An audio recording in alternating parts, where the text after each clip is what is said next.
ఎక్కడ వస్తుంది? ఇందాక రామారావు గారు చెప్పినట్టు ప్రజలు బయటికి వచ్చేస్తున్నారండి. ఇంకా ఆ సోషల్ డిస్టెన్సింగ్ అనేది 100% పాటించలేకపోతున్నారు. సో దాని వలన స్ప్రెడ్ అది ఎక్కువైపోతుంది. ఈ స్టేజ్ లో మనం కొంచెం కంట్రోల్ స్టేజ్ లో ఉన్నప్పుడు స్టేజ్ 3కి వెళ్లకుండా ఉండాలంటే కనుక మనం హోమ్ క్వారంటైన్ లో ఉండాలి. ఇచ్చే పరిస్థితిలో బయటకు అనేది రాకూడదు. ఇక్కడికి యునైటెడ్ కింగ్డమ్ కి మెయిన్ ప్రాబ్లం ఎక్కడ వచ్చిందంటే వాళ్ళు లాక్డౌన్ లేట్ గా ఇంప్లిమెంట్ చేశారు. సో అందువలన బయటికి ప్రజలు ఎక్కువ వెళ్ళిపోవటము, దాంతో కమ్యూనిటీ స్ప్రెడ్ అయిపోయింది. దాంతో ఇప్పుడు కంట్రోల్ చేసే స్టేజ్ కూడా లేదండి. ప్రతి రోజు ఎన్ని hundreds of deaths, more than 15,000 deaths అన్ని చూడండి. సేమ్ మన ఆంధ్రప్రదేశ్ పాపులేషన్ ఈక్వల్ గా ఉన్న ప్లేస్ లో. ఎందుకంటే ఇంగ్లాండ్ లో నేను చాలా సంవత్సరాలు వర్క్ చేస్తున్నాను. నాకు ఇండియా తర్వాత ఇష్టమైన కంట్రీ అంటే ఇంగ్లాండ్ దేశము.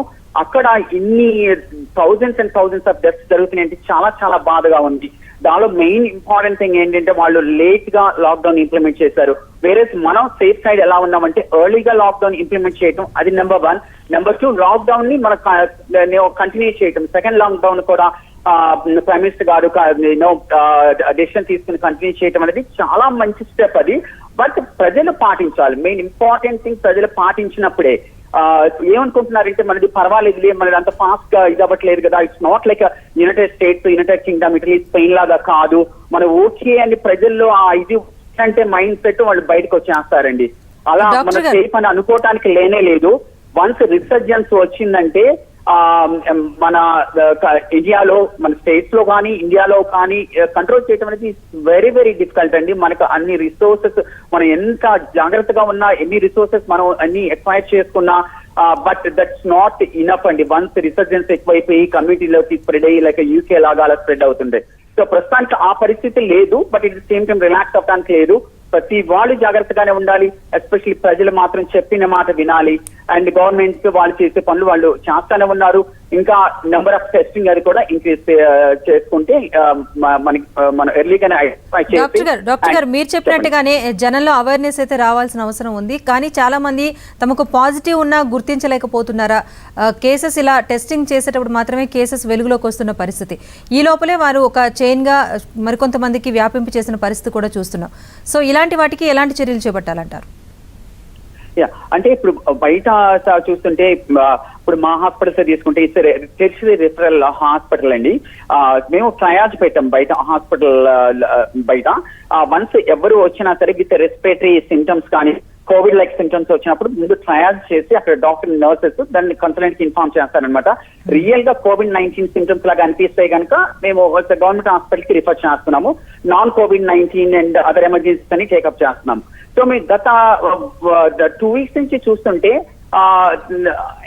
అంటే మధ్యలో cases kind of very few ఆ సింటమ్స్ తో వస్తున్నారు. కానీ నాట్ లైక్ అంటే ఒకేసారి ఒక 50 మంది వచ్చేసేయటము, ఆ సింటమ్స్ తో మాకు కాల్ చేయటం టెలిమెడిసిన్ సర్వీస్ ద్వారా, లేకపోతే ట్రయల్ ఏరియాకి మా దగ్గరికి వచ్చేసేయటము, అలా అంత అవ్వట్లేదండి. Being ours is referral hospital biggest network, normally will expect kind of more number of వాళ్ళు వస్తారని అనుకుంటాం కదండి, అంత రావట్లేదు. సో కాబట్టి ఇంకా అంత అవుట్ ఆఫ్ కంట్రోల్ దీనిలోకైతే వెళ్ళలేదండి. కానీ ఈ స్టేజ్ లో ఇంకా మనం చేసుకోవాల్సింది ప్రజలు కానీ గవర్నమెంట్ సైడ్ కూడా they are planning to do more number of tests అండి.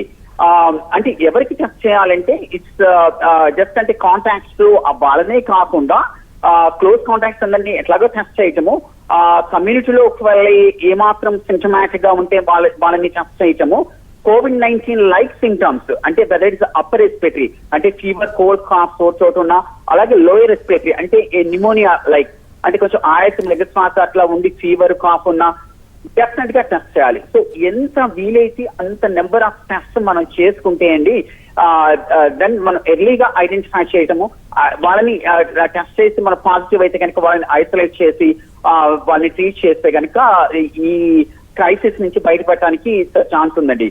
Again when compare to UK వాళ్ళు ఏం చేశారంటే అండి, అప్పర్ రెస్పిరేటరీ సింటమ్స్ ఉంటే వాళ్ళు స్క్రీనింగ్ చేయలేదు, ఓన్లీ నిమోనియా లాగా అట్లా సింటమ్స్ ఉంటేనే స్క్రీన్ చేశారనమాట. సో దాని వల్ల ఏమైందంటే ఈ మామూలుగా ఫీవర్, కాఫ్, సోర్ట్ వచ్చిన వాళ్ళందరికీ వాళ్ళు టెస్ట్ అయిపోవడం వల్ల వాళ్ళందరూ కమ్యూనిటీలోకి వెళ్ళిపోయి కమ్యూనిటీ స్ప్రెడ్ అయిపోయింది అనమాట. సో ఇక్కడ ఇప్పుడు గవర్నమెంట్ కూడా చెప్తున్నారు ఇప్పుడు 3,000 టెస్ట్ చేస్తున్నారని, అండ్ ఫ్యూచర్ లో కూడా మేబీ 15,000 to 17,000 టెస్ట్ కూడా చేస్తామంటున్నారు. ఆ విధంగా చేయగలిగితే కనుక మనం కమ్యూనిటీ స్ప్రెడ్ వెళ్లకుండా ముందుగానే ఐడెంటిఫై చేయొచ్చండి. డాక్టర్ గారు ఇంకొకటి ఇంటింటికి వెళ్ళి సర్వే చేపడుతున్నాం అని చెప్పారు. ఇప్పటికే లక్షల కుటుంబాల్లో సర్వే చేశామని చెప్తున్నారు. మరోవైపు ఈ ర్యాపిడ్ యాంటీబాడీ టెస్ట్ కూడా చేస్తున్నాం, వాటికి సంబంధించిన కిట్స్ కూడా దక్షిణ కొరియా నుంచి 1 లక్ష వరకు తీసుకొచ్చామని ప్రభుత్వం చెప్తోంది. అసలు ఈ కిట్స్ వల్ల ఏమైనా ప్రయోజనం కనిపిస్తోందా? అసలు ఐసీఎంఆర్ లాంటి సంస్థలే అసలు వీటి వల్ల ప్రయోజనం లేదు, కరోనా నిర్ధారణకు పనికిరావని చెప్తున్నారు. సో టెస్టింగ్ ప్రొసీజర్ ఏమైనా మార్చాల్సిన అవసరం ఉందంటారా? అంటే ఇది బేసిక్లీ ఐసీఎంఆర్ రికమెండేషన్ బట్టి చేయాల్సి వస్తుందండి. దాన్ని అంటే నేను అంత కామెంట్ చేయదలుచుకోలేదు. బేసికలీ డిపెండ్స్ ఐసీఎంఆర్ ఎంత వరకు టెస్టింగ్ ర్యాపిడ్ టెస్టింగ్ అనేది యూజ్ చేస్తుంటుంది, రికమెండేషన్ ఎట్లా ఉంటుందని దాన్ని బట్టి ఆధారపడి ఉంటుంది. బేసికలీ ఏంటంటే ఈ ర్యాపిడ్ టెస్టింగ్ అని ఇట్ డిటెక్ట్స్ 2 రకాల యాంటీబాడీస్ అండి. వెరీ బ్రీఫ్ గా చెప్తాను. దానిలో ఐజీఎం యాంటీబాడీ అంటారు, ఇంకోటి వచ్చేసరికి ఐజీజీ యాంటీబాడీ అండి. ఐజీఎం యాంటీబాడీ అనేది ఎర్లీ ఇన్ఫెక్షన్ ఉన్నప్పుడు దాన్ని మనం ఐడెంటిఫై చేస్తాం అనమాట. ఐజీఎం అనే యాంటీబాడీ రైజ్ అయితే కనుక బ్లడ్ లో అది ఆ ఇన్ఫెక్షన్ ఉండడానికి, కరోనా ఇన్ఫెక్షన్ ఉండడానికి ఛాన్స్ ఎక్కువ ఉందన్నమాట. బట్ దానికి కన్ఫర్మేషన్ అది ఇనిషియల్ స్క్రీనింగ్ అండ్ వరకు ఉపయోగపడుతుందని మళ్ళీ అగైన్ కన్ఫర్మ్ చేయాలంటే కనుక you need to go for the PCR అండి. మామూలుగా జరిగేది అది. ఇప్పుడు అదర్ ఇన్ఫెక్షన్స్ లైక్ ఇప్పుడు డెంగీకి టెస్ట్ చేస్తున్నాము, అట్లాగే టైఫస్ ఫీవర్స్ అని వీటికి మనం కార్డ్ టెస్ట్ ర్యాపిడ్ టెస్టింగ్ చేస్తున్నాము. దానిలో వన్స్ పాజిటివ్ వచ్చిన తర్వాత కన్ఫర్మేషన్ కోసం పీసీఆర్ కూడా వెళ్తాము. సో వెదర్ ఇప్పుడు ఐసీఎంఆర్ జస్ట్ ఈ ర్యాపిడ్ టెస్టింగ్ తో మనం ఓకే అని కన్ఫర్మ్ చేసేసి దాన్ని బట్టి మనం ఐసోలేట్ చేసి ట్రీట్ చేయొచ్చా, లేకపోతే పీసీఆర్ కి వెళ్ళాలా లేదా అనేది it's up to the ICMR to recommend అండి. Government of India, department of health దగ్గర నుంచి మనకి ఆ రికమెండేషన్ వస్తే గానీ దాని మీద నేను పూర్తిగా కామెంట్ చేయడానికి వీలవ్వదు. మన పాపులేషన్ కూడా సేమ్. ఇద్దరికి ఒకేసారి స్టార్ట్ అయింది ఆంధ్రప్రదేశ్ లోను అండ్ యూకేలోను. కానీ యూకేలో నెంబర్ ఆఫ్ కేసెస్ తీసుకుంటే కమ్యూనిటీలో వెళ్ళిపోయింది. కమ్యూనిటీ ట్రాన్స్మిషన్ తో more than 1 lakh corona positive cases ఉన్నాయండి యూకేలో. అండ్ దెన్ డెత్స్ కూడా చూస్తుంటే నియర్లీ 15,000 డెత్స్ ఉన్నాయి. అండ్ ఎవ్రీ డే వచ్చేసరికి 800,000 డెత్స్ అవుతున్నాయండి. సో ఒకేసారి స్టార్ట్ అయింది, ఒకే kind of similar size of the population. మన దగ్గర వచ్చేసరికి 572, వాళ్ళ దగ్గరకు వచ్చేసరికి మోర్ దెన్ 1 lakh. సో అంటే ఆ విధంగా కంపేర్ చేసి మనం ఇంకా కంట్రోల్ దీనిలోనే ఉన్నట్టుగా అనిపిస్తుంది. But at the same time మనం కానీ ప్రజలు కానీ గవర్నమెంట్స్ కానీ రియాక్ట్ అవ్వటానికి లేదండి. And everybody is working hard. I think state and central government they are doing their bit, they are working round the clock. But at the same time ప్రజలు కూడా చెప్పిన మాట వినాలండి. బిగ్గెస్ట్ ప్రాబ్లం ఎక్కడ వస్తుంది, ఇందాక రామారావు గారు చెప్పినట్టు ప్రజలు బయటికి వచ్చేస్తున్నారండి. ఇంకా ఆ సోషల్ డిస్టెన్సింగ్ అనేది 100% పాటించలేకపోతున్నారు. సో దాని వలన స్ప్రెడ్ అది ఎక్కువైపోతుంది. ఈ స్టేజ్ లో మనం కొంచెం కంట్రోల్ స్టేజ్ లో ఉన్నప్పుడు స్టేజ్ 3కి వెళ్లకుండా ఉండాలంటే కనుక మనం హోమ్ క్వారంటైన్ లో ఉండాలి. ఇచ్చే పరిస్థితిలో బయటకు అనేది రాకూడదు. ఇక్కడికి యునైటెడ్ కింగ్డమ్ కి మెయిన్ ప్రాబ్లం ఎక్కడ వచ్చిందంటే వాళ్ళు లాక్డౌన్ లేట్ గా ఇంప్లిమెంట్ చేశారు. సో అందువలన బయటికి ప్రజలు ఎక్కువ వెళ్ళిపోవటము, దాంతో కమ్యూనిటీ స్ప్రెడ్ ఎక్కువైంది. దాంతో ఇప్పుడు కంట్రోల్ చేసే స్టేజ్ కూడా లేదండి. ప్రతి రోజు ఎన్ని hundreds of deaths, more than 15,000 deaths ఉంది చూడండి. సేమ్ మన ఆంధ్రప్రదేశ్ పాపులేషన్ ఈక్వల్ గా వెనక్కు తగ్గటం లేదు.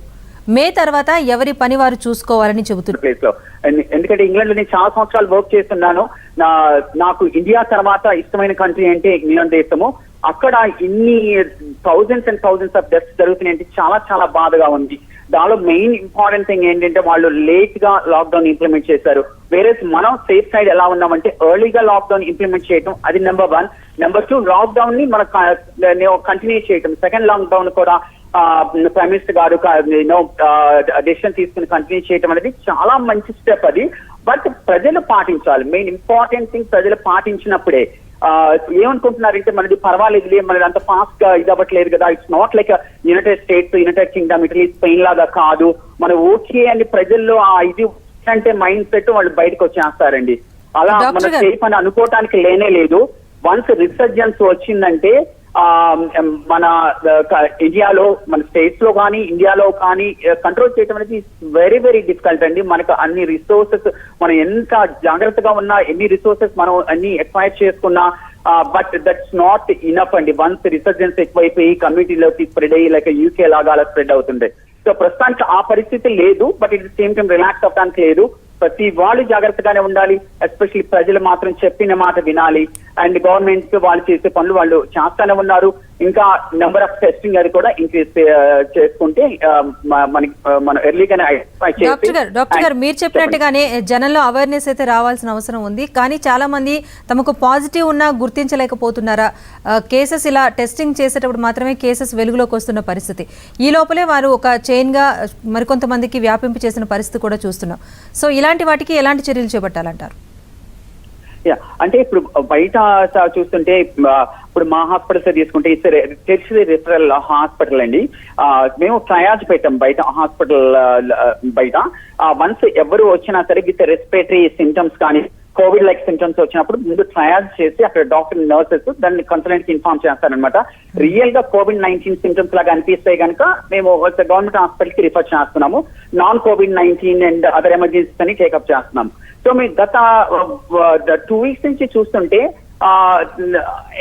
అంటే మధ్యలో cases kind of very few ఆ సింటమ్స్ తో వస్తున్నారు కానీ నాట్ లైక్ అంటే ఒకేసారి ఒక 50 మంది వచ్చేసేయటము ఆ సింటమ్స్ తో మాకు కాల్ చేయటం టెలిమెడిసిన్ సర్వీస్ ద్వారా, లేకపోతే ట్రయాజ్ ఏరియాకి మా దగ్గరికి వచ్చేసేయటము అలా అంత అవ్వట్లేదండి. Being ours is referral hospital biggest network normally will expect kind of more number of వాళ్ళు వస్తారని అనుకుంటాం కదండి, అంత రావట్లేదు. సో కాబట్టి స్టిల్ ఇంకా అంత అవుట్ ఆఫ్ కంట్రోల్ దీనిలోకైతే వెళ్ళలేదండి. కానీ ఈ స్టేజ్ లో ఇంకా మనం చేసుకోవాల్సింది ప్రజలు కానీ గవర్నమెంట్ సైడ్ కూడా they are planning to do more number of tests అండి. అంటే ఎవరికి టెస్ట్ చేయాలంటే ఇట్స్ జస్ట్ అంటే కాంటాక్ట్స్ వాళ్ళనే కాకుండా క్లోజ్ కాంటాక్ట్స్ అందరినీ ఎట్లాగో టెస్ట్ చేయటము, కమ్యూనిటీలో ఒకవేళ ఏమాత్రం సింటమాటిక్ గా ఉంటే వాళ్ళని టెస్ట్ చేయటము, COVID-19 లైక్ సింటమ్స్ అంటే వెదర్ ఇట్స్ అప్పర్ రెస్పిరేటరీ అంటే ఫీవర్, కోల్డ్, కాఫ్, సోర్ చోటు ఉన్నా, అలాగే లోయర్ రెస్పిరేటరీ అంటే నిమోనియా లైక్ అంటే కొంచెం ఆయాసం శ్వాస అట్లా ఉండి ఫీవర్, కాఫ్ ఉన్నా డెఫినెట్ గా టెస్ట్ చేయాలి. సో ఎంత వీలైతే అంత నెంబర్ ఆఫ్ టెస్ట్ మనం చేసుకుంటే అండి దెన్ మనం ఎర్లీగా ఐడెంటిఫై చేయటము, వాళ్ళని టెస్ట్ చేసి మన పాజిటివ్ అయితే కనుక వాళ్ళని ఐసోలేట్ చేసి వాళ్ళని ట్రీట్ చేస్తే కనుక ఈ క్రైసిస్ నుంచి బయటపడటానికి ఛాన్స్ ఉందండి. Again when compare to UK వాళ్ళు ఏం చేశారంటే అండి అప్పర్ రెస్పిరేటరీ సింటమ్స్ ఉంటే వాళ్ళు స్క్రీనింగ్ చేయలేదు, ఓన్లీ నిమోనియా లాగా అట్లా సింటమ్స్ ఉంటేనే స్క్రీన్ చేశారనమాట. సో దానివల్ల ఏమైందంటే ఈ మామూలుగా ఫీవర్, కాఫ్, సోర్ట్ వచ్చిన వాళ్ళందరికీ వాళ్ళు టెస్ట్ అయిపోవడం వల్ల వాళ్ళందరూ కమ్యూనిటీలోకి వెళ్ళిపోయి కమ్యూనిటీ స్ప్రెడ్ అయిపోయింది అనమాట. సో ఇక్కడ ఇప్పుడు గవర్నమెంట్ కూడా చెప్తున్నారు ఇప్పుడు 3,000 టెస్ట్ చేస్తున్నారని, అండ్ ఫ్యూచర్ లో కూడా మేబీ 15,000 to 17,000 టెస్ట్ కూడా చేస్తామంటున్నారు. ఆ విధంగా చేయగలిగితే కనుక మనం కమ్యూనిటీ స్ప్రెడ్ వెళ్లకుండా ముందుగానే ఐడెంటిఫై చేయొచ్చండి. డాక్టర్ గారు ఇంకొకటి ఇంటింటికి వెళ్ళి సర్వే చేపడుతున్నాం అని చెప్పారు. ఇప్పటికే లక్షల కుటుంబాల్లో సర్వే చేశామని చెప్తున్నారు. మరోవైపు ఈ ర్యాపిడ్ యాంటీబాడీ టెస్ట్ కూడా చేస్తున్నాం, వాటికి సంబంధించిన కిట్స్ కూడా దక్షిణ కొరియా నుంచి 1 లక్ష వరకు తీసుకొచ్చామని ప్రభుత్వం చెప్తోంది. అసలు ఈ కిట్స్ వల్ల ఏమైనా ప్రయోజనం కనిపిస్తోందా? అసలు ICMR లాంటి సంస్థలే అసలు వీటి వల్ల ప్రయోజనం లేదు, కరోనా నిర్ధారణకు పనికిరావని చెప్తున్నారు. సో టెస్టింగ్ ప్రొసీజర్ ఏమైనా మార్చాల్సిన అవసరం ఉందంటారా? అంటే ఇది బేసిక్లీ ICMR రికమెండేషన్ బట్టి చేయాల్సి వస్తుందండి. దాన్ని అంటే నేను అంత కామెంట్ చేయదలుచుకోలేదు. బేసికలీ డిపెండ్స్ ICMR ఎంత వరకు టెస్టింగ్ ర్యాపిడ్ టెస్టింగ్ అనేది యూజ్ చేసుకుంటుంది, రికమెండేషన్ ఎట్లా ఉంటుందని దాన్ని బట్టి ఆధారపడి ఉంటుంది. బేసికలీ ఏంటంటే ఈ ర్యాపిడ్ టెస్టింగ్ అని ఇట్ డిటెక్ట్స్ 2 రకాల యాంటీబాడీస్ అండి. వెరీ బ్రీఫ్ గా చెప్తాను. దానిలో IgM యాంటీబాడీ అంటారు, ఇంకోటి వచ్చేసరికి IgG యాంటీబాడీ అండి. IgM యాంటీబాడీ అనేది ఎర్లీ ఇన్ఫెక్షన్ ఉన్నప్పుడు దాన్ని మనం ఐడెంటిఫై చేస్తాం అనమాట. IgM అనే యాంటీబాడీ రైజ్ అయితే కనుక బ్లడ్ లో అది ఆ ఇన్ఫెక్షన్ ఉండటానికి, కరోనా ఇన్ఫెక్షన్ ఉండటానికి ఛాన్స్ ఎక్కువ ఉందన్నమాట. బట్ దానికి కన్ఫర్మేషన్ అది ఇనిషియల్ స్క్రీనింగ్ అండ్ వరకు ఉపయోగపడుతుంది. కానీ మళ్ళీ అగైన్ కన్ఫర్మ్ చేయాలంటే కనుక you need to go for the PCR అండి. మామూలుగా జరిగేదైతే అది ఇప్పుడు అదర్ ఇన్ఫెక్షన్స్ లైక్ ఇప్పుడు డెంగీకి టెస్ట్ చేస్తున్నాము, అట్లాగే టైఫస్ ఫీవర్స్ అని వీటికి మనం కార్డ్ టెస్ట్ ర్యాపిడ్ టెస్టింగ్ చేస్తున్నాము. దానిలో వన్స్ పాజిటివ్ వచ్చిన తర్వాత కన్ఫర్మేషన్ కోసం PCR కూడా వెళ్తాము. సో వెదర్ ఇప్పుడు ICMR జస్ట్ ఈ ర్యాపిడ్ టెస్టింగ్ తో మనం ఓకే అని కన్ఫర్మ్ చేసేసి దాన్ని బట్టి మనం ఐసోలేట్ చేసి ట్రీట్ చేయొచ్చా, లేకపోతే PCR కి వెళ్ళాలా లేదా అనేది it's up to the ICMR to recommend అండి. Government of India, department of health దగ్గర నుంచి మనకు ఆ రికమెండేషన్ వస్తే గానీ దాని మీద నేను పూర్తిగా కామెంట్ చేయడానికి వీలవ్వదు. ఓకే, థ్యాంక్ యూ డాక్టర్ గారు.